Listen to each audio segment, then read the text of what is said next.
हड़प्पा सभ्यता के प्रमुख नगरों का अध्ययन कर रहे थे। बालू देख लीजिए, बालू नहीं। चलिए अगला सवाल लिखिए तो वो आमड़ी, आमड़ी, आमड़ी।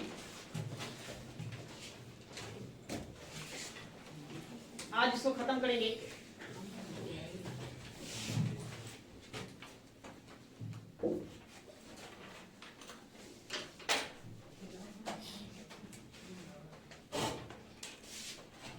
लिखिए, यह स्थल पाकिस्तान के बालूचिस्तान में आमरी,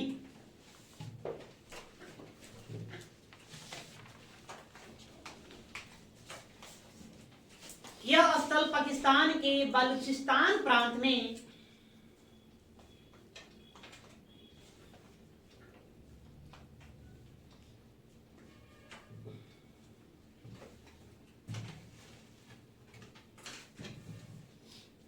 बलूचिस्तान में सिंधु नदी के किनारे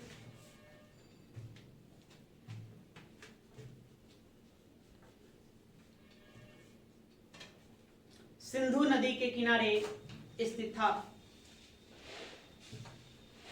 स्थित था।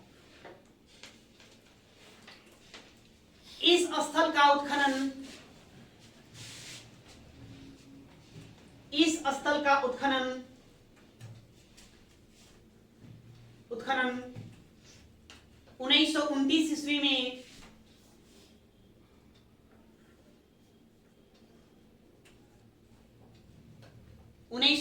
ईस्वी में गोपाल मजुमदार द्वारा करवाया गया था। गोपाल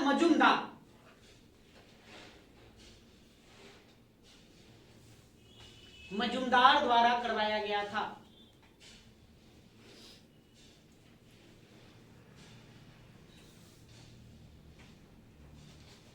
ठीक है, तो आमड़ी को क्यों याद रखना है? कुछ तो खास होगा ना। यहाँ स्वतंत्रता प्राप्ति के बाद सबसे पहले कौन सा नगर का उत्खनन हुआ?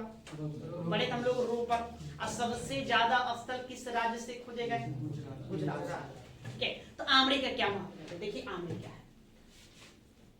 विद्वानों ने यह मत प्रस्तुत किया है कि हड़प्पा कालीन सभ्यता का उदय इसी स्थल से हुआ है।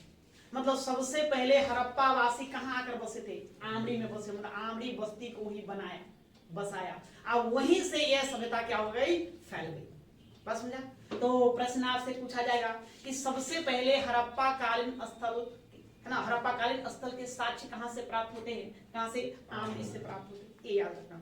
आमड़ी से ही 12 सिंहे का साक्ष्य प्राप्त होता है। 12 सिंह, 12 सिंह सोचते हैं हिरण की एक प्रजाति होती है, 12 सिंह होते हैं, 12 सिंह उसको किया। ठीक है, तो ये दो बातें को हमको आमड़ी को याद रखना है। तो लिखिए, सर्वप्रथम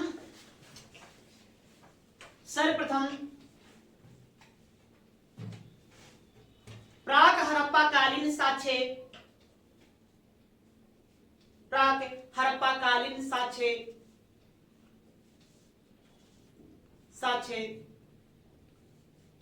इसी स्थल से प्राप्त होता है, इसी स्थल से प्राप्त होता है।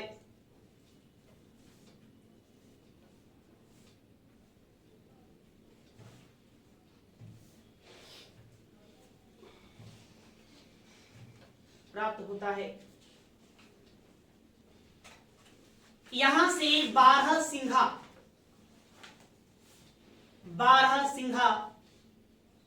का साक्ष्य मिलता है। यहां से 12 सिंघा का भी साक्ष्य प्राप्त होता है।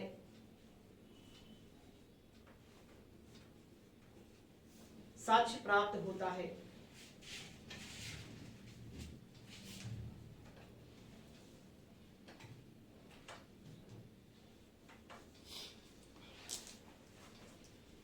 ठीक है, अब ये नेक्स्ट बालाकोट। बालाकोट अगला सवाल लिखेंगे। बालाकोट,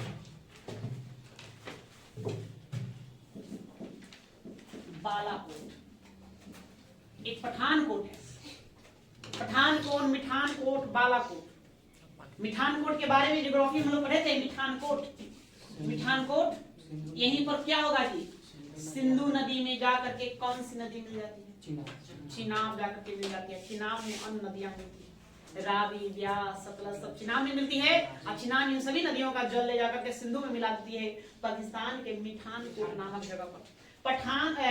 पठानकोट जो है सर, ये पठानकोट अभी वर्तमान के भारत के पंजाब राज्य में है। कहाँ है? पंजाब राज्य में। आपको पठानकोट तो सही बालाकोट, तो सब शहर एक दूसरे के आसपास ही बसे हुए हैं। कि बालाकोट कहाँ मिलेगा? पाकिस्तान में मिलेगा, पाकिस्तान के या बलूचिस्तान प्रांत में। किस कौन से प्रांत में? बलूचिस्तान प्रांत में है। नहीं, इसका भी अपना एक महत्व है। क्या है देखिए, पहले लिखो। यह स्थल पाकिस्तान के बलूचिस्तान में स्थित है।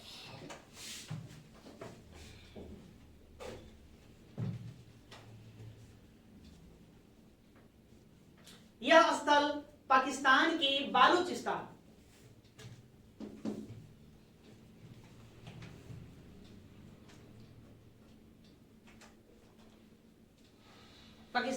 बलूचिस्तान में स्थित है।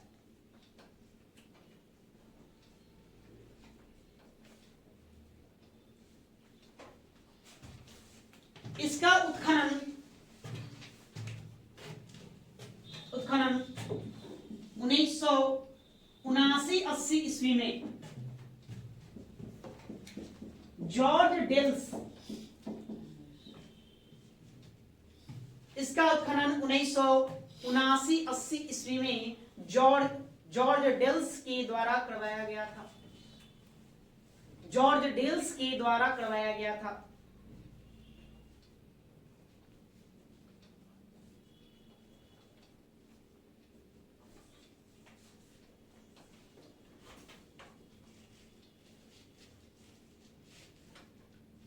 यह एक बंदरगाह नगर था। यह एक बंदरगाह नगर था।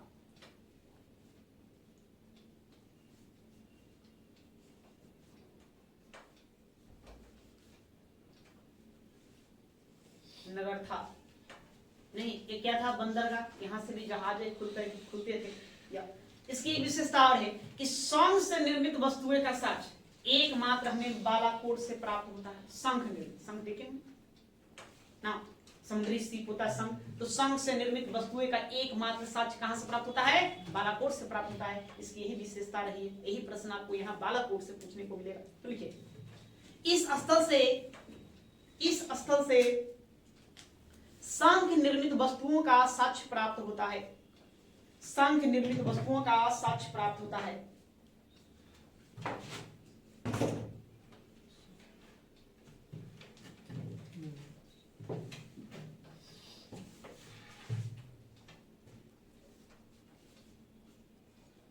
इस स्थल से शंख निर्मित वस्तुओं का साक्ष्य प्राप्त होता है।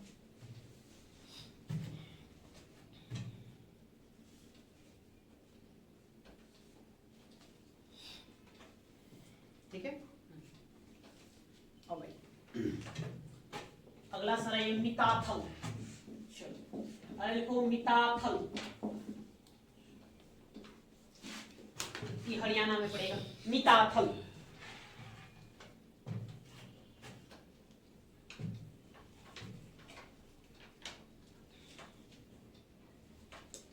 मिताथल लिखिए।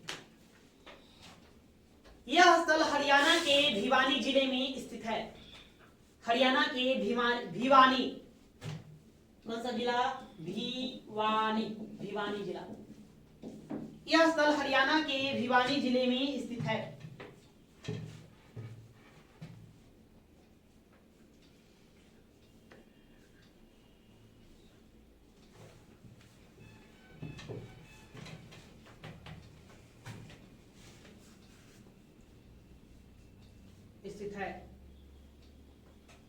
इस स्थल का उत्खनन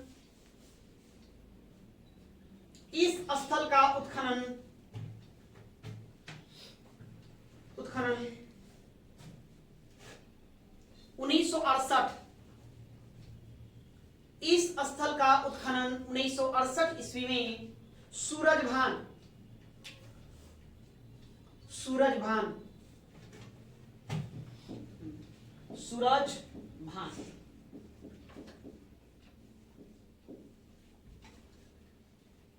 भान ने करवाया था। सूरज भान एक और स्थल का खोज करे थे, पढ़े पीछे, राखीगढ़ी नहीं, भारत में स्थित हड़प्पा काल की सबसे बड़ा स्थल कौन, नगर कौन, राखीगढ़ी। तो राखीगढ़ी का खोज भी कौन करेंगे, सूरज भान करेंगे 1959 में। तो उससे पहले 1968 में ये किसका खोज करेंगे, मिताथल का खोज करेंगे। ठीक है, यहाँ से हड़प्पा सभ्यता के तीनों चरणों के साक्ष्य प्राप्त होते हैं। यहाँ से ऐसा क्या विशेष मिला जो कहीं से नहीं मिला, तो तांबे की निर्मित कुल्हाड़ी यहीं से प्राप्त होता और कहीं से प्राप्त नहीं हुआ है। बस सुनना है मिताथल क्यों इंपॉर्टेंट है, तो तांबे से निर्मित कुल्हाड़ी के लिए हम किसको याद रखेंगे, मिताथल को याद रखेंगे। अच्छा, एक और छेनी, तांबे की बनी छेनी, तो जगह है संघोल।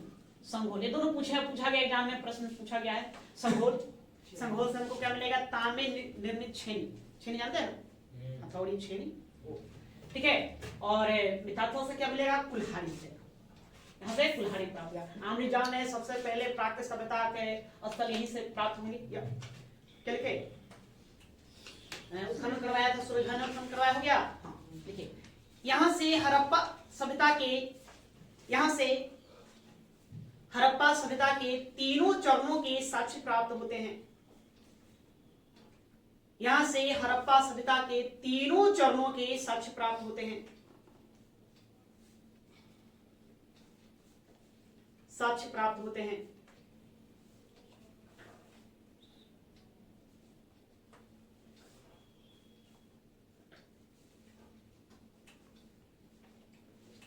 प्राप्त होते हैं।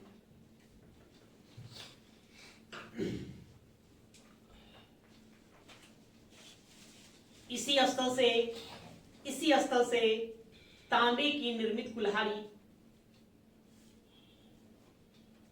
तांबे की निर्मित कुल्हाड़ी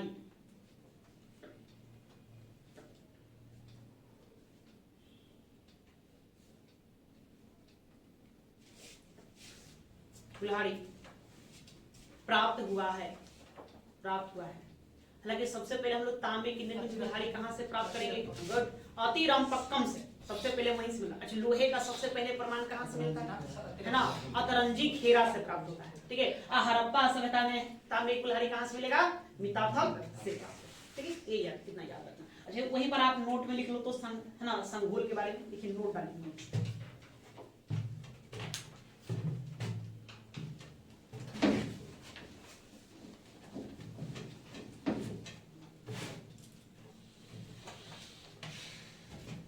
संघोल लिखिए, तो संघोल कहां, पंजाब, वर्तमान में कहां, पंजाब में है।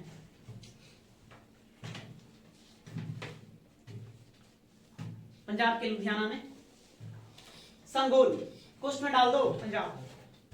से तांबे से निर्मित छेनी,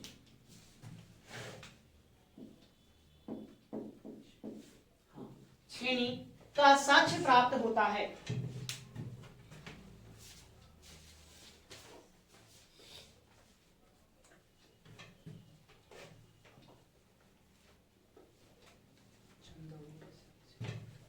का साक्ष्य प्राप्त होता है।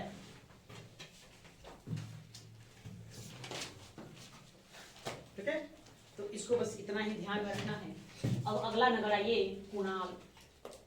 कुणाल,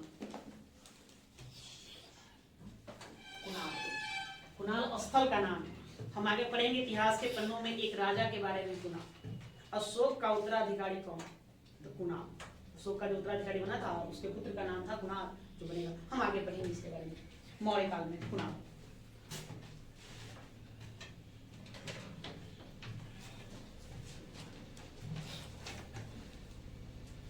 ये हरियाणा के फतेहाबाद जिले में मिलेगा। कहाँ मिलेगा, हरियाणा के फतेहाबाद जिले में।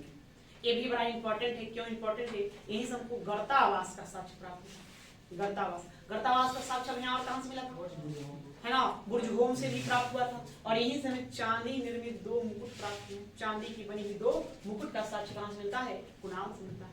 देखिए, यह स्थल हरियाणा के फतेहाबाद जिले में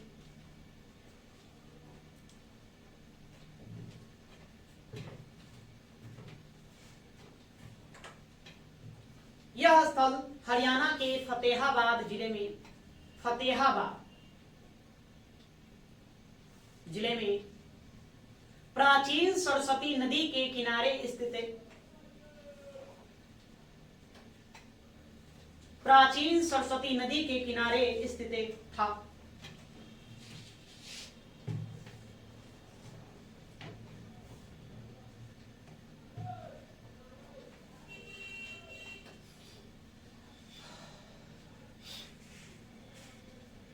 स्थित था।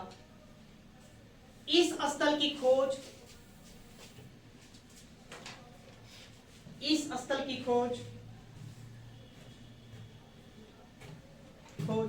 1947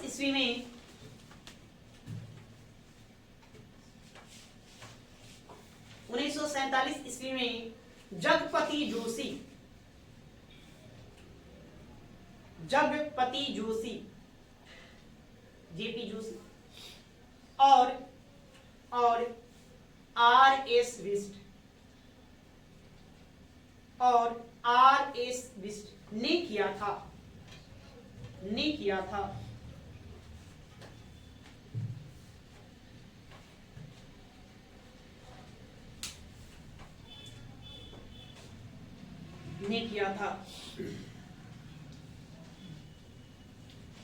इस स्थल से हमें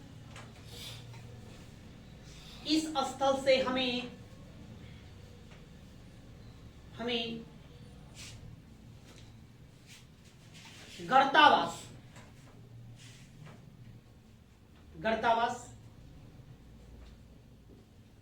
मतलब क्या होता है? गड्ढा, ग्रीक गर्तावास, कॉमा दो, चांदी की दो मुकुट,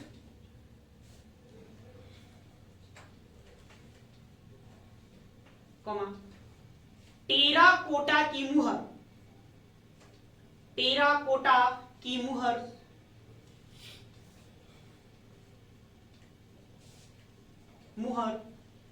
और सूक्ष्म मोतियों के साक्ष्य प्राप्त होते हैं। मतलब छोटे छोटे मोतियों के दाने मिले हैं।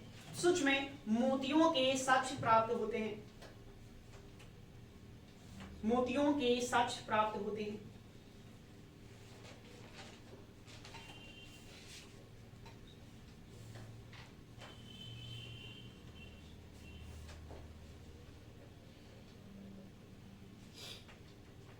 ठीक है, तो कुणाल शहर से हमको कितनी बात है ना, दो साक्ष्यों के लिए इसको आपको ध्यान में रखना जो अक्सर एग्जाम में आते हैं। क्या क्या? एक गर्तावास, गड्ढा गिरिया, दूसरा चांदी के जो दो मुकुट प्राप्त हुए हैं वो कहां से मिलेंगे? कुणाल से मिलेंगे।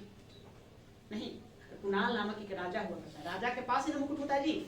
आप ऐसे याद करेंगे, जोड़ करके हम आगे पढ़ेंगे मौर्य काल में सम्राट अशोक के बारे में, उसके बाद पढ़ेंगे कुणाल के बारे में, है ना। ऐसे कुणाल नामक एक राजा हमको भारत इतिहास में मिलेगा, और राजे के पास क्या होता है? मुकुट होता है। इसलिए मुकुट का साक्ष्य कहां से मिलेगा? कुणाल नामक स्थल से प्राप्त होगा। आपको इस तरह से जोड़ करके ध्यान में रखना है। चलिए, ये हो गया। उसके बाद और क्या क्या शहर आ गया? एक काम करो, हाँ, रंगपुर एक छोटा लिखो तो रंगपुर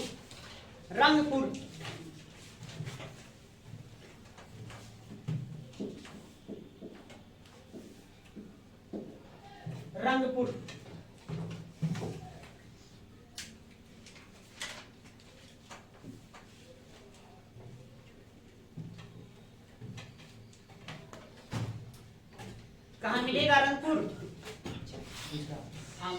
गुजरात के काठियावाड़ जिले में, है ना, भादर नदी के किनारे रंगपुर स्थित है।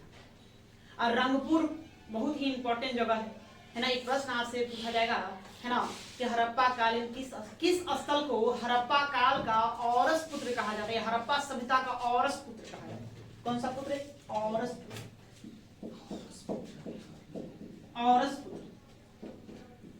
एक औरस पुत्र होता है, एक होता है दत्तक। तो दत्तक पुत्र तो आप लोग समझते हैं, है ना, गोद लिए हुए पुत्र को हम क्या कहते हैं? दत्तक पुत्र कहते हैं। औरस पुत्र, अपने जैविक पुत्र को क्या कहेंगे? औरस पुत्र कहेंगे। मतलब खुद का अपना संतान हो उसको हम क्या कहते हैं? औरस पुत्र ना। दत्तक पुत्र जिसको हम गोद ले लें उसको दत्तक पुत्र। तो रंगपुर को हड़प्पा सभ्यता का औरस पुत्र कहा जाता है। मतलब वास्तव में अगर हड़प्पा सभ्यता कोई स्थल है तो कौन है? रंगपुर, उसका नाम ये है। इंपॉर्टेंट ही हो जाता है, उसको लिखिए। ठीक है, यह स्थल गुजरात के काठियावाड़ जिले में यह स्थल गुजरात के काठियावाड़ जिले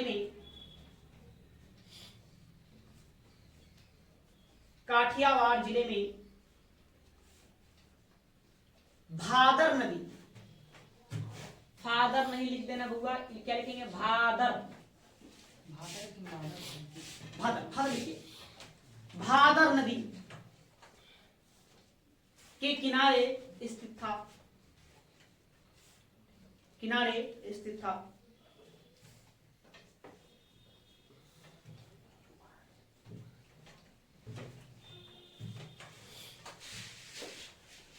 इस स्थल का उत्खनन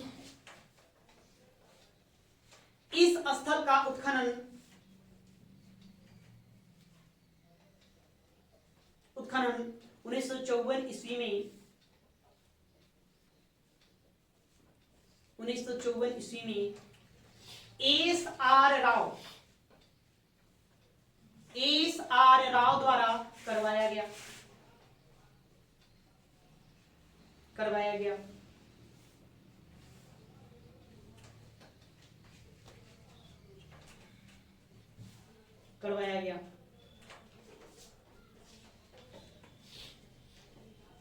रंगपुर को देखिए, रंगपुर को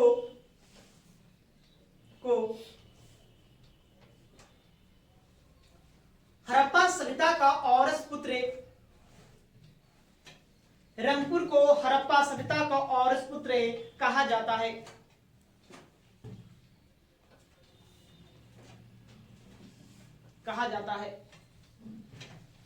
औरस पुत्र कहा जाता है।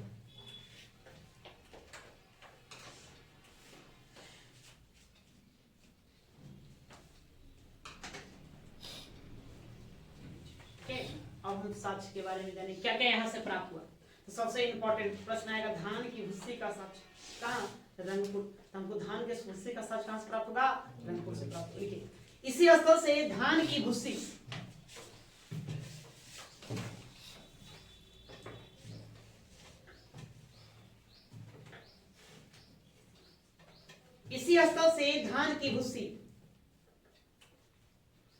के साक्ष्य प्राप्त होते हैं।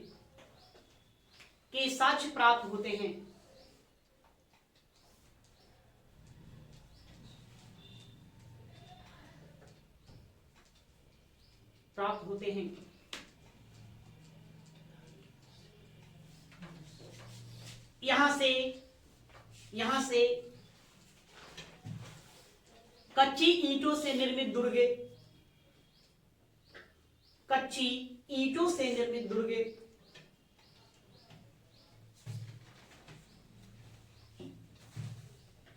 मृदभांड,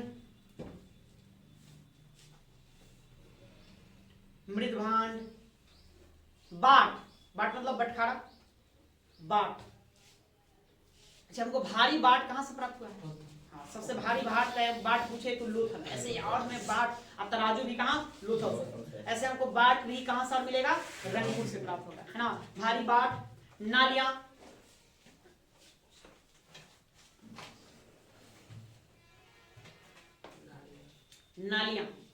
पत्थर के फलक,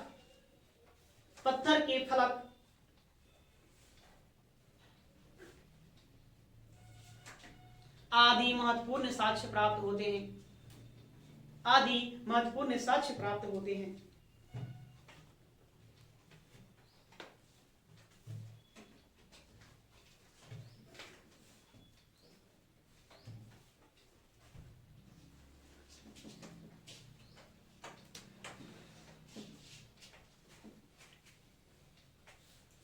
गया, चलो एक और आइए, कुंतासी। अगला नगर लिखो, कुंतासी, लास्ट।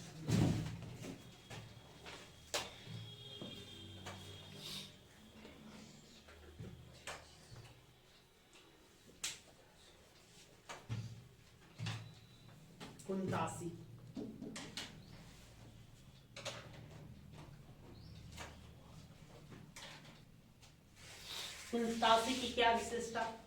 इसकी भी अपनी महत्वपूर्ण विशेषता है। क्या है? आपसे पूछा जाएगा हड़प्पा कालीन सबसे बड़ा नगर, मोहनजोदड़ो। भारत में हड़प्पा कालीन सबसे बड़ा नगर राखीगढ़ी, और दूसरा सबसे बड़ा में धौलावीरा। और ये पूछ रहे हैं कि हड़प्पा कालीन सबसे बड़ा बस्ती, तो बस्ती में कौन आ जाएगा? कुंतासी। बस्ती, बस्ती या नगर समझते हैं? नहीं, हम लोग जहाँ रहते गांव है, बस्ती पटना नगर है, ठीक है। तो सबसे बड़ा बस्ती में कौन? कुंतासी है। और इसी कुंतासी से हमें एक मकान से सेल खड़ी के हजारों छोटे छोटे दाने प्राप्त हुए, मनके प्राप्त हुए। सेल खड़ी के निर्मित मनके जो है, मनके का सच कहां से मिलता है? कुंतासी से हमें प्राप्त हुआ। यह गुजरात में ही स्थित है। कहाँ? गुजरात में, गुजरात राज्य में स्थित यह शहर।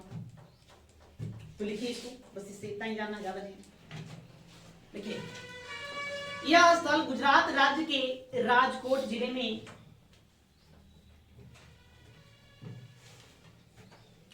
यह स्थल गुजरात राज्य के राजकोट जिले में स्थित है।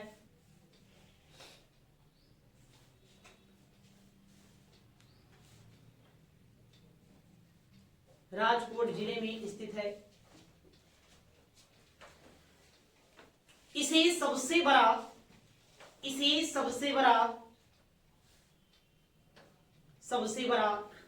हड़प्पा कालीन बस्ती घोषित किया गया है।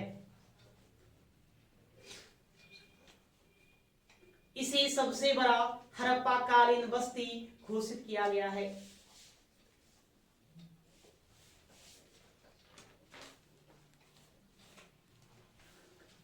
घोषित किया गया है। अब लोग बताइए, सबसे बड़ा ताम्रपाषाण कालीन बस्ती इनामगांव, और सबसे बड़ा ताम्रपाषाण कालीन स्थल नौदाटोली। तो उसी प्रकार से सबसे बड़ा हड़प्पा कालीन बस्ती कौन हो जाएगा?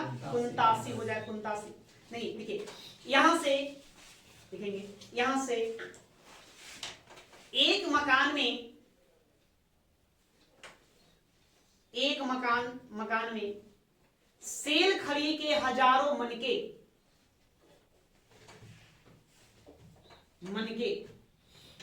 का साक्ष्य प्राप्त होता है। सेल खड़ी के हजारों मनकों के साक्ष्य प्राप्त होते हैं। सेल खड़ी शब्द पहली बार सुने हो? सेल खड़ी समझते हैं क्या होता है? सेल खड़ी, हाँ गुड, श्वेत मृग पत्थर होता है। एक उजले रंग का पत्थर हो जाए, जो मरा हुआ मृत है, इसी के छोटे छोटे टुकड़े कर दीजिए, इसको क्या कहते हैं? मन का बोल देंगे। एक ही मकान से हजारों की संख्या में हमको मन के प्राप्त होते हैं। कहां से प्राप्त होते हैं? यहीं से प्राप्त होते हैं, ठीक है। तो कुंतासी से बस इतनी ही बातें हमको ध्यान में रखना है, ओके। हाँ, एक लाइन और जोड़ दो तो, यह एक बंदरगाह नगर है। ये भी एक बंदरगाह था, कुंतासी भी बंदरगाह था।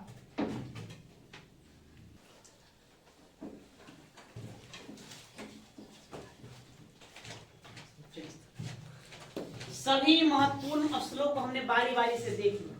अब स्थल यहाँ पर हम समाप्त करते हैं। नहीं, इन स्थलों को याद करना, किसने खोजा, कहां पर है, किस नदी के किनारे है, और क्या क्या साक्ष्य मिले, ये सबसे बड़ी चुनौती है ना जी। सबसे बड़ी चुनौती, इसको दिमाग में लोड कर लेना, डाउनलोड सब कर लोगे ना। तो ऐसे कैसे होगा? कुछ काम है जो आपको करना है। अब आपको घर पर जाकर थोड़ा इस पर मेहनत करना है ना। आप जहां नोट्स बनाए हैं वहीं पर फिर से अपना पेज पर करेंगे।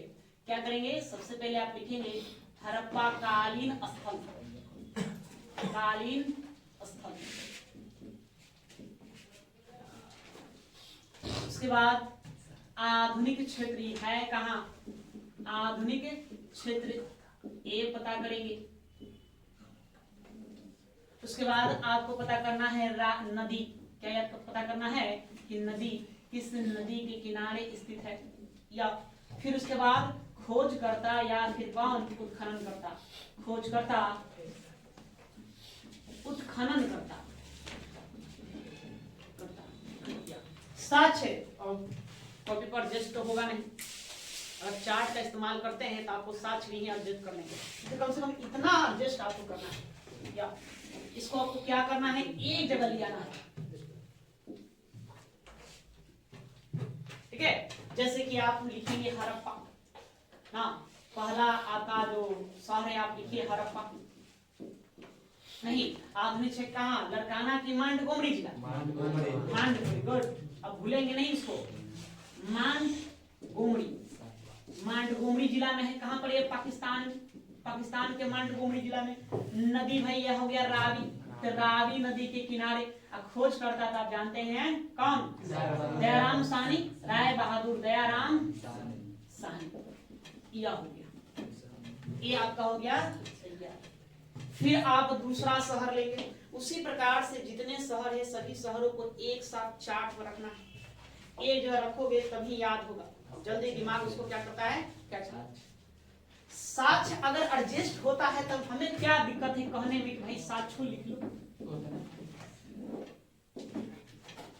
है ना, बहुत सारा है इधर है, तो कुछ ही शहरों में बहुत ज्यादा मिलेंगे, फिर तो बाकी तो थोड़ा थोड़ा है, ठीक है। या अगर एडजस्ट हो जाता है पेज पर तो उसको भी एडजस्ट करेंगे, नहीं तो देखिए इतना कम से कम एक जगह रखना है, पहले इसको आपको इतना एक जगह रखिए, नहीं फिर अपना साक्ष्य को सब एक जगह रखो, जैसे करो लेकिन थोड़ा याद करना है, दिमाग में लोड करना होगा तभी मतलब कि हो पाएगा। तो क्या मतलब रह गया पढ़ने से कि याद नहीं, ठीक है। या ये आपका होमवर्क रहा। दूसरा होमवर्क, एक प्रश्न आपसे पूछा जाएगा, प्रश्न में देखा सेटों में आते रहते हैं, एग्जामों में पूछा गया कि निम्नलिखित में कौन सा हड़प्पा कालीन नगर बंदरगाह नहीं था, तो कैसे छाटोगे उसको, ये तो पता करना पड़ेगा कौन कौन नगर है जो बंदरगाह है नहीं।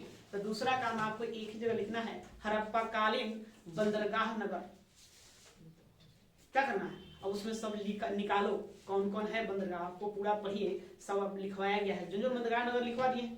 जैसे कभी हमने कुंतासी के बारे में बताया, नहीं बंदरगाह नगर है, बंदरगाह नगर, सुतकोटरा बंदरगाह नगर है, नहीं जो बंदरगाह नगर है सभी बंदरगाह नगर को एक ही जगह ले आना है ताकि उसको हम याद कर सके, ताकि प्रश्न वहां से न छूटे, ठीक है। इतना कर लोगे, हाँ, तो ये दो काम आप लोगों के लिए है, ये दोनों काम को आपको पूरा कर लेना है। अभी टाइम है, हम लोग अभी और कुछ पढ़ेंगे, चलो।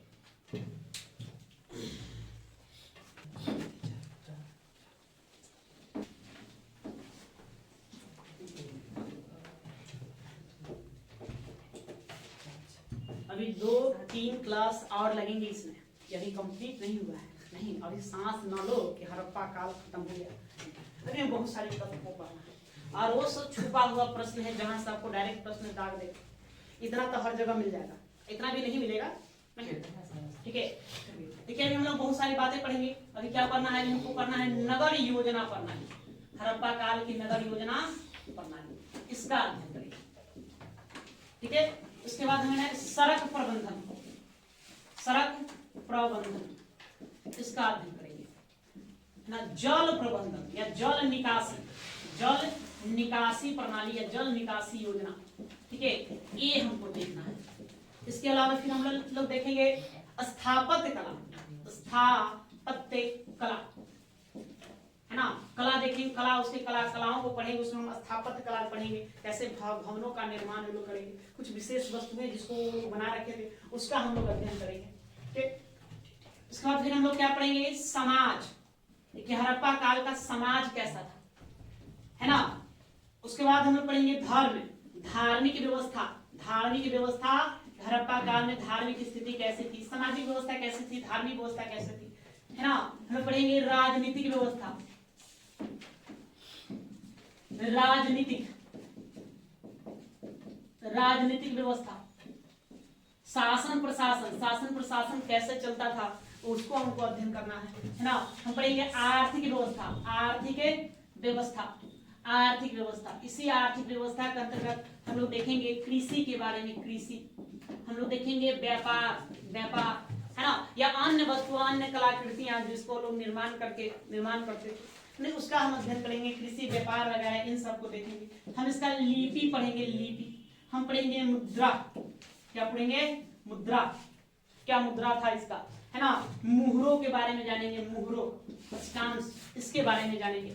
इसके अलावा हम और जानेंगे नहीं क्या, अंतिम संस्कार कैसे करते थे लोग, उसका भी प्रमाण कुछ साक्ष्य प्राप्त हुए हैं, तो उसको हम देखेंगे, है ना। लास्ट में देखेंगे पतन के कारण, ठीक है। अभी इतनी सारी बातों को हमको अध्ययन करना है, तो 2 से 3 क्लास और लगेंगे इसको पढ़ने में। ये सब छोड़ दे, नहीं ना, एक ही बार पढ़ो, निचोड़ पढ़ो, फाइनल पढ़ो, उसके बाद फिर पढ़ने की जरूरत ना पड़े, थोड़ा सा समय लगेगा, उसको पढ़ेंगे।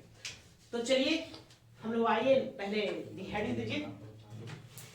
इसकी विशेषताओं में नहीं, हड़प्पा सभ्यता की विशेषता आपको लिखना है, तो क्या करेंगे, इन्हीं सब पॉइंट्स को उठाना है, आपको लिख देना है, तो लिखिए।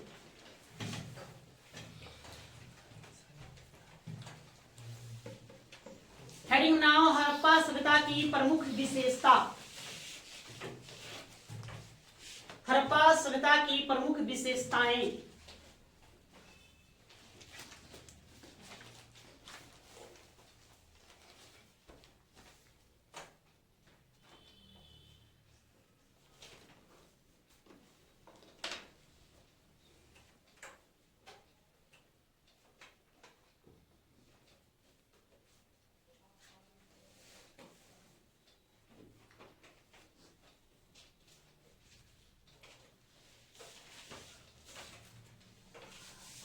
प्रमुख विशेषताएं, सबसे पहले आप लोग लिखे नगर योजना प्रणाली। पहले हम इसको देखेंगे, उसके बाद इसको।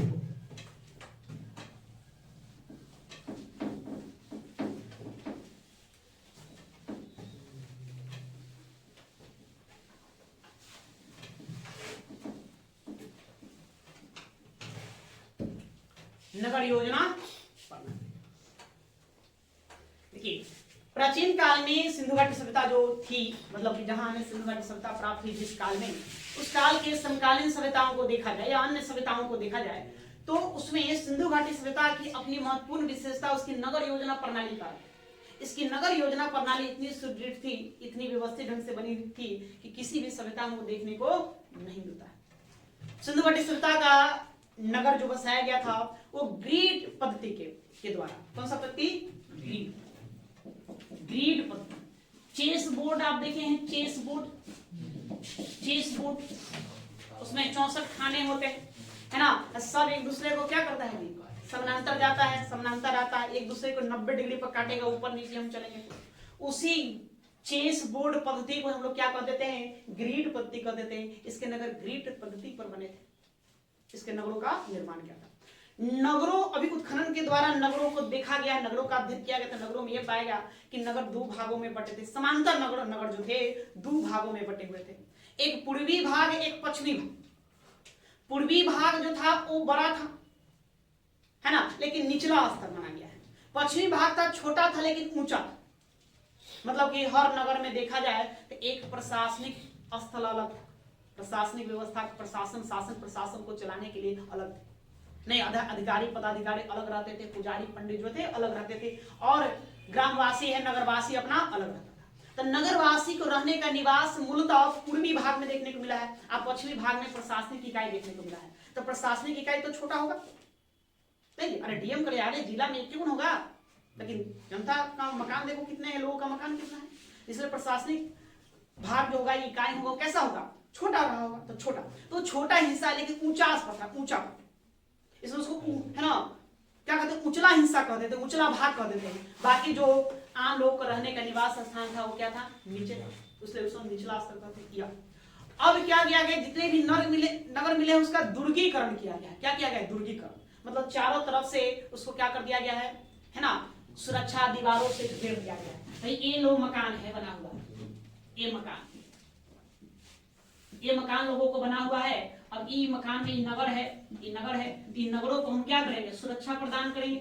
2 भागों में बना हुआ है, 2 भागों में, पूर्वी और पश्चिमी करके, पूर्वी और पश्चिमी करके 2 भागों में ये बना हुआ है। तो इसका दुर्गीकरण मिलेगा, चारों तरफ से दीवार से यह नगर घिरा हुआ। युद्ध करने का हमें प्रमाण साक्ष्य प्राप्त नहीं होते, लेकिन वो लोग अपनी सुरक्षा में कोई कमी नहीं छोड़े, चारों तरफ से दीवार से घेरते, इसको सुरक्षा दीवार। कुछ नगर ऐसे हैं जहां पर अलग अलग दुर्गीकरण देखने को मिलेगा, इसको अलग से दुर्गीकरण कर दिया, इसको अलग से दुर्गीकरण कर दिया। नहीं, ये जो दुर्ग है ना, इसको दुर्ग स्थल कहते हैं, तो इसको भी आना है तो 2 भागों में घेर दिया, ये भी आपको देखने को मिलेगा। ठीक है। एकमात्र शहर है चांगुद्रो जहां पर दुर्गीकरण का साक्ष्य हमें प्राप्त नहीं होता। कालीबंगा, कालीबंगा में द्विभागीय दुर्ग का साक्ष्य प्राप्त होता है। ठीक है, द्विभागीय दुर्ग का साक्ष्य प्राप्त होता है। लोथल और सुतकोटरा दो ऐसे नगर मिले हैं जहां पर मतलब कि पूर्वी भाग और पश्चिमी भाग का में अंतर दिखने को नहीं मिलता है, मतलब सब एक साथ मिला हुआ नजर आता है। नहीं, एक है शहर धौलावीरा जहां पर 3 भाग देखने को मिलता है, 3 हिस्सा किया गया है वो नगर का, है ना, मतलब निचला स्तर, उचला स्तर और मध्य का स्तर। नहीं, वो धौलावीरा। तो आपको यहाँ से इन्हीं पर ध्यान देना, फोकस करना है। अब नगर योजना में नगरों का जो बसाया गया था तो सब एक जैसा तो नहीं, मिला दिया जाता 90%, 80-90% देखने को सब एक जैसा नजर आता है, लेकिन कुछ कुछ ऐसे नगर हैं जिसमें कुछ अपना विशेष प्रकार से वो या विशेष पद्धति से वो बसाया गया है। तब आपको उसी पर फोकस करना है। इससे प्रश्न अक्सर पूछा जाएगा, है ना, कि हड़प्पा सभ्यता की किस नगर से, है ना, रक्षा प्राचीर का प्रमाण नहीं मिलता है, मतलब किलेबंदी का प्रमाण नहीं मिलता है, मतलब चारों तरफ से किलाबंदी नहीं किया गया था, वो है शहर चांगुद्रो, वहां से बिल्कुल नहीं मिलेगा। कौन सा शहर 3 भागों में बटा था? धौलावीरा 3 भागों में बटा था। किस नगर से द्विभागीय दुर्ग का प्रमाण मिलता है? तो कालीबंगा से द्विभागीय दुर्ग का प्रमाण मिलता है ना। लोथल और सुतकोटरा दो ऐसे नगर हुए जहां पर मतलब कि सब एक साथ देखने को मिलते हैं। ठीक है, उसका दुर्गीकरण एक ही साथ किया गया, लोग एक ही साथ मिलकर के रहते हैं। तो इन्हीं शहरों को आपको फोकस करना है, ज्यादा विशेष फोकस नहीं करना। फिर हम सड़कों के बारे में पढ़ेंगे, देखेंगे कहाँ कोई विशेष सड़क है, नालियों का अध्ययन करेंगे, है ना, कहाँ में कुछ विशेष नालियों का निर्माण किया गया, वो सारी बातें को आपको ध्यान देना होगा। और यही से उठाकर अब प्रश्न डाल रहा है। नहीं, एग्जाम में आपको किसने खोजा बड़ा कम देखने को मिलेगा, कौन सा नदी पर है कम देखने को मिलेगा। क्यों? इस 100 प्रश्न पूछ दिया गया, इसलिए एग्जामिनर क्या कर रहा है, नया नया प्रश्न लेकर के आ रहा है। तो नया नया प्रश्न आपको यही अंदर जाएंगे तो डीप में आपको मिलेगा। तो थोड़ा आपको एक बार इसका अध्ययन कर देना है, बाकी फिर कभी दिक्कत वाली बात नहीं। हड़प्पा सभ्यता में नगरों का जो निर्माण किया उसकी एक और विशेषता थी कि जितने भी मकान बने थे उसका दरवाजा कभी भी मुख्य सड़क की ओर नहीं खुलता था। नहीं, मुख्य सड़क की ओर नहीं। देखो भाई, ये मुख्य सड़क है, मुख्य सड़क ऐसे 9.15 मीटर चौड़ी देखने को मिलेगी, है ना। तो 9 मीटर चौड़ी सड़क समझ रहे हो, है ना, समझ रहे हो, आज का 4 लेन हो गया। तो 9 मीटर देखने को। तो मुख्य जो भी जितने भी नगर है जिसके मुख्य सड़कें हैं, तो मुख्य सड़कों की ओर किसी का भी दरवाजा खुला हुआ नहीं मिलेगा। अब उसमें आप शॉर्ट छोटी सड़कें हैं, लूप लाइन, छोटी सड़कें जिसको कहिए, ये है। उसी प्रकार से इस तरफ भी आपको देखने को मिलेगा। तो मकान सबका ऐसे बना हुआ है, ऐसे इस तरह से, है ना, इस तरह से मकान आपका बना हुआ है। और दरवाजा उसका ये अपना की छोटी है, सहायक सड़कों की ओर खुलती है। ये सबका दरवाजा अपना इधर खुलेगा, किसी का दरवाजा भी आपके इधर नहीं, मुख्य सड़कों की ओर खुला हुआ नहीं मिलेगा, है ना। लेकिन आजकल हम लोग मेन सड़कों पर ही मकान बना के आप खुश होते हैं ना जी। हमारा घर रोड पर और उतरिए तुरंत घर में चल जाइए, क्या पता कभी ट्रक का ब्रेक फेल हो गया, ले घरे में घुस गए, ये भी तो है ना। लेकिन वो लोग देखिए कभी भी मुख्य सड़कों की ओर अपना घर का दरवाजा नहीं, ठीक है। तो नगर योजना प्रणाली से इतनी बातें को आपको जानना है। फिर हम आओ देखिए लिखने का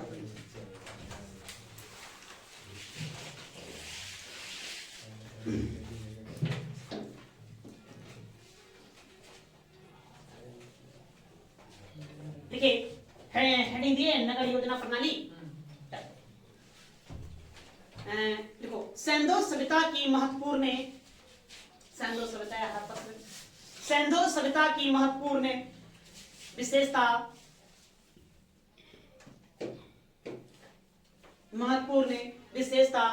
थी उसकी नगर योजना प्रणाली।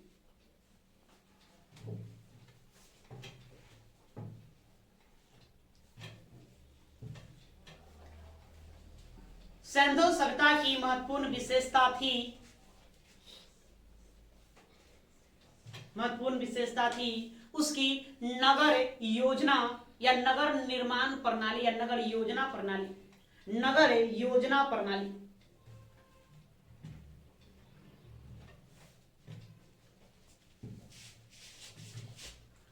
जो इसे कॉमा दे देंगे, जो इसे विश्व की समकालीन जो इसे विश्व की समकालीन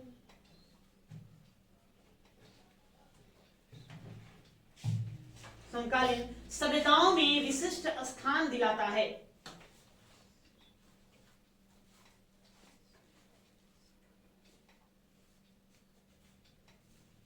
जो इसे विश्व की समकालीन सभ्यताओं में विशिष्ट स्थान दिलाता है।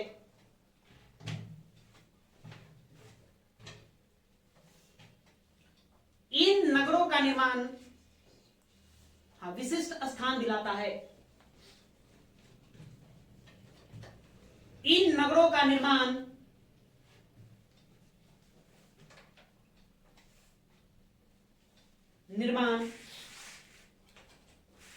ग्रीड ऑब्लिक का साइन देकर आप लिखेंगे चेस बोर्ड। इन नगरों का निर्माण ग्रीड या चेस बोर्ड पद्धति में किया गया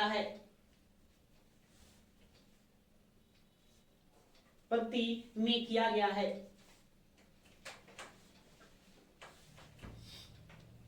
आप ग्रीड या चेस बोर्ड पद्धति को अंडरलाइन करिए, महत्वपूर्ण बात है, इसको ध्यान में रखना है, अंडरलाइन करिए।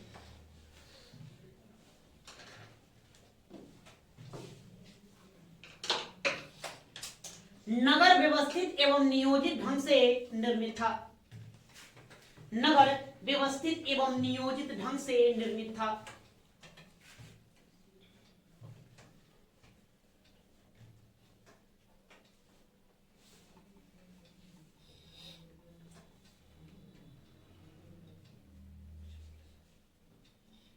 नियोजित था।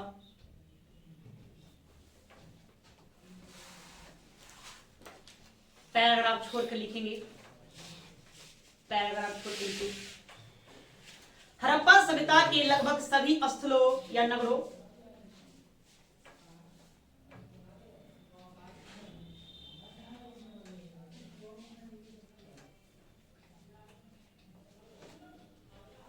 हड़प्पा सभ्यता के लगभग सभी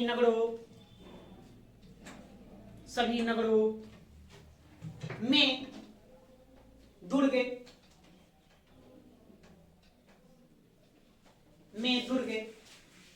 मजबूत रक्षा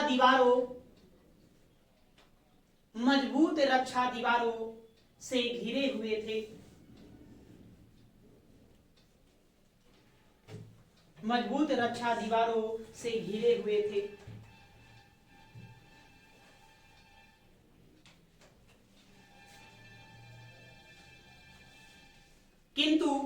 किंतु चान्हुद्रो इसका विवाद है। चान्हुद्रो इसका विवाद है।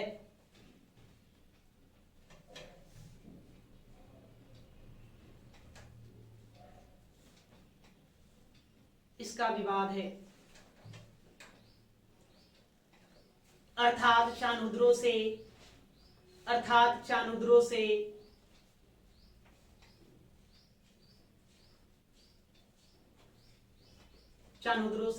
किलेबंदी का साक्ष्य प्राप्त नहीं होता है। अर्थात चान्हुद्रो से किलेबंदी का साक्ष्य प्राप्त नहीं होता है।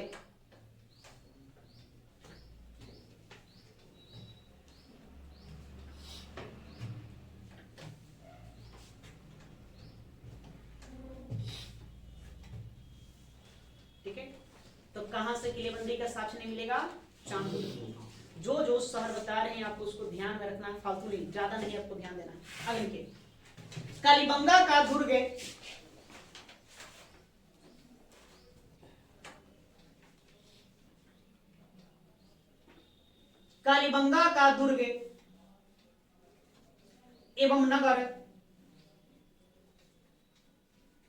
एवं नगर दोनों एक ही रक्षा प्राचीर से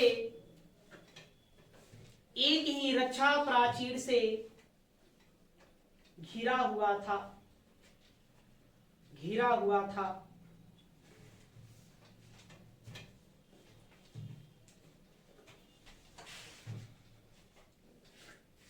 मतलब कहने का मतलब क्या है? मतलब देखिए, ये नगर क्षेत्र हो गया, ये दुर्ग क्षेत्र हो गया, मतलब जहां प्रशासन वगैरह चल रहा नहीं।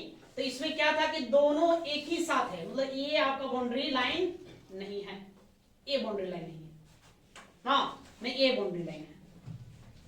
एक ही रक्षा प्राचीर में आपको देखने को मिलेगा पूरा का पूरा, ठीक है। हाँ, लेकिन इसका दुर्ग दो भाग में बटा हुआ नजर आएगा। दुर्ग कैसा नजर आता है? दो भाग, मतलब प्रशासनिक इकाई जो है दो भागों में बटा हुआ नजर आता है। अर्थात एक प्रश्न पूछा जाएगा कि द्विभागीय दुर्ग का साक्ष्य कहां से प्राप्त होता है, तो कहां से? कालीबंगा से प्राप्त। एकमात्र कालीबंगा से ही, एकमात्र कालीबंगा से ही, कालीबंगा से ही द्विभागीय,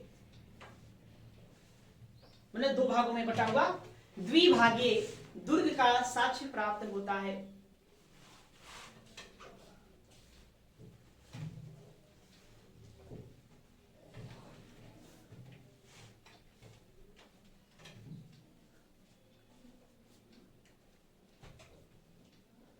ठीक है, तो फोकस करना है द्विभागीय दुर्ग का साक्ष्य कहां से? कालीबंगा, ये यहां फोकस करना है। उसके बाद अगला सर में आपको लोथल और सुरकोटरा, उसकी क्या विशेषता है कि उसमें भी मतलब कि नगर आवास और दुर्ग दोनों कहां मिलेंगे? एक ही बाउंड्री लाइन के अंदर मिलेंगे, मतलब एक ही सुरक्षा दीवार के अंतर्गत पाने को देखने को वो मिलेगा। लोथल और सुरकोटरा एक साथ लिखो, लोथल एवं सुरकोटरा उसी में लिखते जाइए, और पॉइंट बनाकर भी आप लिख सकते हैं। लोथल और सुरकोटरा, सुरकोटरा में दुर्ग एवं सामान्य आवास,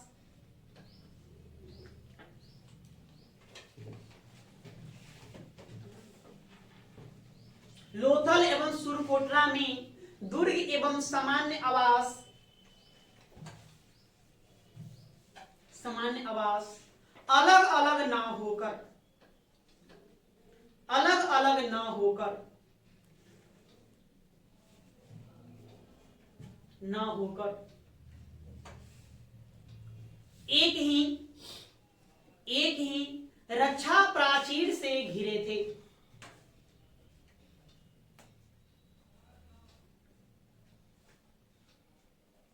रक्षा प्राचीर से घिरे थे।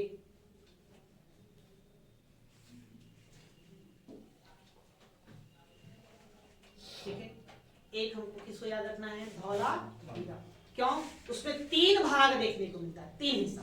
समांतर नगर जितने थे कितने भागों में बटे थे? दो भागों में, उचली स्तर और निम्न है ना, ऊपरी स्तर, या पूर्वी भाग और पश्चिमी भाग, तो है ना। एक मत धौलावीरा देखोगे तो वहां एक बीच में भी एक और स्तर देखने को मिलेगा, मतलब तीन स्तर में लोग रहते थे। ठीक है, तो लिखिए धौलावीरा नगर तीन भागों में विभाजित था।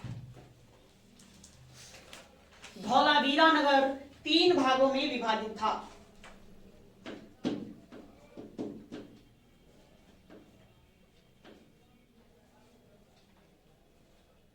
विभाजित था, और प्रत्येक भाग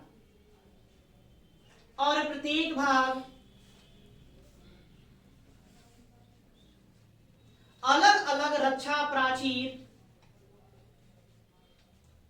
अलग अलग रक्षा प्राचीरों से घिरा था।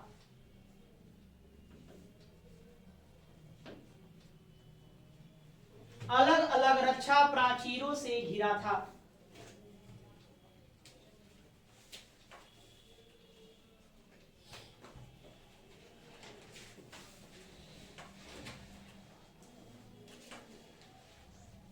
साथ ही पूरे नगर की किलाबंदी की गई थी।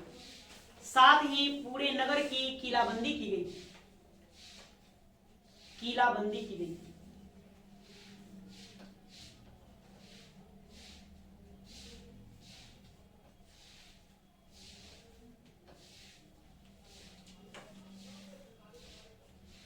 कैसा नगर था, दिमाग में आया? थोड़ा सा आप लोग इमेजिन भी करेंगे कैसा होगा, थोड़ा जल्दी याद होता है नहीं कि कैसा नगर रहा होगा। भाई देखो तीन हिस्सा बना था, ये लोग बस्ती हो गया, यहाँ लोग रह रहे हैं, इसमें एक भाग ये हो गया, फिर दूसरा भाग हो गया, ये दूसरा भाग, जहां लोग रह रहे हैं। अब फिर ये हो गया क्या, तीसरा भाग, जहां लोग क्या है अपना निवास कर रहे हैं। 3 हिस्सा में था। अब ये तीनों अलग अलग क्या था, सीमा रेखा में था। तीनों मतलब कि लोग रक्षा प्राचीर से घिरा था। और फिर पूरा इस नगर को चारों तरफ से किलाबंदी कर दिया गया। कितनी लेयर की सुरक्षा है जी, पता है कई लेयरों में सुरक्षा प्रदान कर। इसलिए तो इतिहासकार कहते हैं ये लोग युद्ध प्रेमी तो नजर नहीं आते, मतलब हथियार उस तरह के मिला नहीं औजार जिससे मतलब युद्ध लड़ा जाए, लेकिन वो सुरक्षा में कोई कमी नहीं की। तो धौला गया। फिर से बोलिए। हाँ, कई तरह की बात हो सकता है, जानवरों से बचने के लिए पड़ते हैं। हो सकता है संभावना हो कि बाहर में कोई सभ्यता हो, बाद में आक्रमण कर दे, ये भी रहा होगा। या हो सकता है बाढ़ से बचने के लिए करते, कहीं नदियों में बाढ़ ना आ जाए, ये दीवार ऊंची ऊंची खड़ा कर देंगे तो हमको जल से भी सुरक्षा प्रदान करे। कई सारे कारण हो सकते हैं, नहीं, लेकिन युद्ध को लोग क्या करते हैं, उसको नकारते हैं। बस में क्या, तो नगर योजना प्रणाली में इतनी बात याद रखना। नगर योजना प्रणाली के अंतर्गत हम लोग सड़कों का प्रबंधन देखेंगे। देखिए सड़कों का प्रबंधन लिखो, सब में 5-5 लाइन, ज्यादा नहीं, लिखते चलना है। क्या क्या सब रहने दे, याद रख दिया था, कलम खत्म हो गया। थोड़ा ज्यादा शॉर्टकट मारेंगे। लिखो सड़कों का प्रबंधन। देखिए सड़कों का प्रबंधन में आपको बस कुछ ज्यादा विशेष बातें नहीं याद रखना है। क्या बात याद रखना है ना, मुख्य सड़कों की चौड़ाई कितनी थी, सहायक सड़कों की चौड़ाई क्या थी। फिर एक प्रश्न आपसे पूछा जाएगा है ना कि मुख्य सड़कों में जहां आकर सहायक सड़कें मिलती थी उसको क्या नाम दिया गया है। प्रश्न है, प्रश्न पूछा जाएगा। उस स्थान को क्या कहा जाता है जहां सहायक सड़कें आकर मुख्य सड़कों से मिलती है। अब ये हो गया आपका मुख्य सड़क चौड़ी, तो सहायक सड़क आकर मिलेगा ना, यहाँ आकर मिलेगा। ती स्थान को क्या कहेंगे, क्या नाम है? इसको ऑक्सफोर्ड सर्कस नाम दिया गया। क्या नाम दिया गया है, ऑक्सफोर्ड सर्कस। सर्कस, ठीक है। और जितने सड़कें थी सबको समकोण पर काटती थी। समकोण समझ रहे हैं, 90 डिग्री को सब सड़कों को काट देती है। मुख्य सड़कों की चौड़ाई 9 है ना, सहायक सड़कों की चौड़ाई 2.25 से 3.25 मीटर तक देखने को आपको मिलेगी। मोहनजोदड़ो की जो मुख्य सड़कें हैं वो सबसे ज्यादा चौड़ी पाई गई है, 9.15 मीटर। विद्वानों ने इस सड़कों को मुख्य मार्ग या राजपथ का संज्ञा दिया गया। क्या दिया, राजपथ का। इसलिए हमने लिखवाए भी है साक्ष्य में, राजपथ का साक्ष्य कहां से प्राप्त होता है, तो मोहनजोदड़ो से प्राप्त होता है। सड़कों की साफ सफाई करने का भी उचित प्रबंध किया गया था। सड़कों पर जगह जगह पर गड्ढे खोदे गए थे ताकि कचरा उसमें हम रख सके, और कूड़ेदान लगाए गए थे। तो सड़कों की लोग साफ सफाई करते। सड़क कैसा निर्मित था, पक्की की कच्ची, पक्की। अरे मकान जब पक्के हैं तो सड़कें पक्के, बस समझे है ना। आज हम लोग बनाकर खुश होते हैं कि ऐसे सभ्यता में जी रहे, लेकिन वाकई में जोर सभ्यता है। तो लिखिए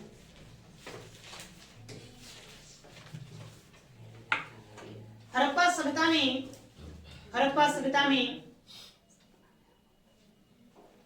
में आवागमन के लिए सड़कों का निर्माण किया गया था। आवागमन के लिए सड़कों का निर्माण किया गया था।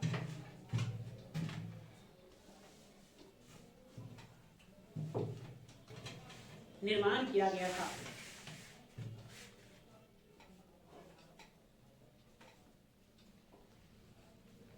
संपूर्ण नगरों में सड़कों और नालियों का जाल बिछा था। सड़कों और नालियों का जाल बिछा था।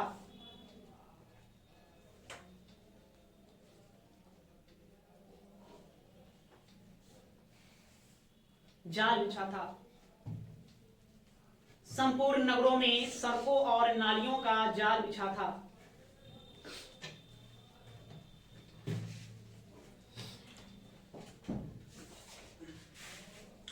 सड़कें एक दूसरे को समकोण पर काटती थी। सड़कें एक दूसरे को समकोण पर काटती थी।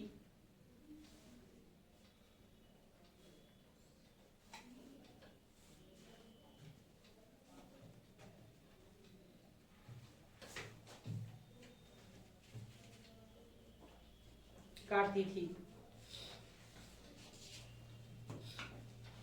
मोहनजोदारो की नगर, मोहनजोदारो की सड़क, एक मिनट रुको, ऐसे लिखो, मोहनजोदारो की प्रमुख सड़कें, प्रमुख सड़कें, सड़कें है ना 9.15 मीटर चौड़ी थी, 9.15 मीटर चौड़ी थी, चौड़ी थी, चौड़ी थी, जिसे विद्वानों ने राजमार्ग का संज्ञा दिया है, जिसे विद्वानों ने राजमार्ग की संज्ञा, राजमार्ग की संज्ञा दी है।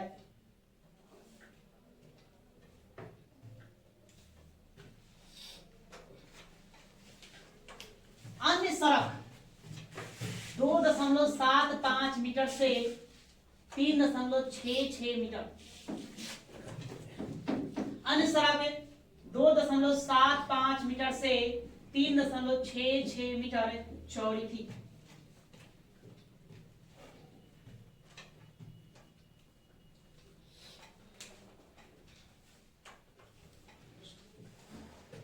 चौड़ी थी,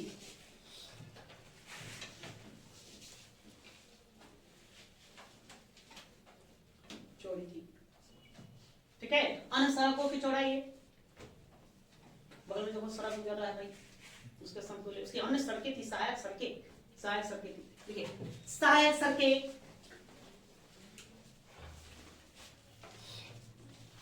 सहायक सड़कें जहां भी मुख्य सड़क से मिलती थी,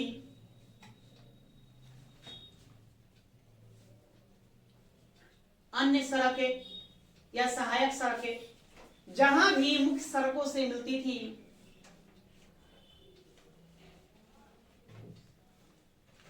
मुख्य सड़कों से मिलती थी,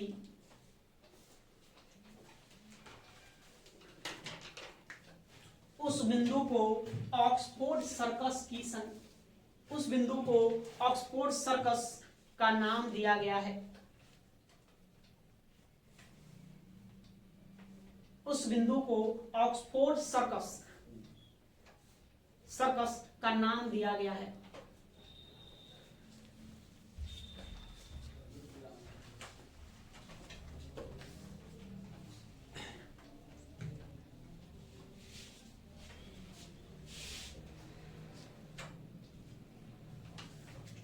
सड़कों की साफ सफाई का, सड़कों की साफ सफाई का उत्तम प्रबंध देखने को मिलता है।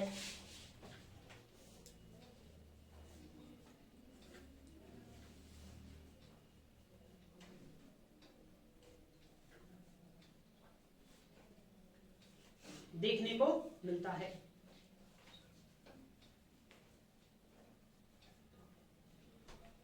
ठीक है, अब रहने देते हैं, आज के लिए इतना ही है ना, ज्यादा नहीं, आपको उतनी बातें लिखना है जितना से काम चल जाए। ठीक है, चलो तो आज के लिए इतना ही, फिर अब अगली क्लास में।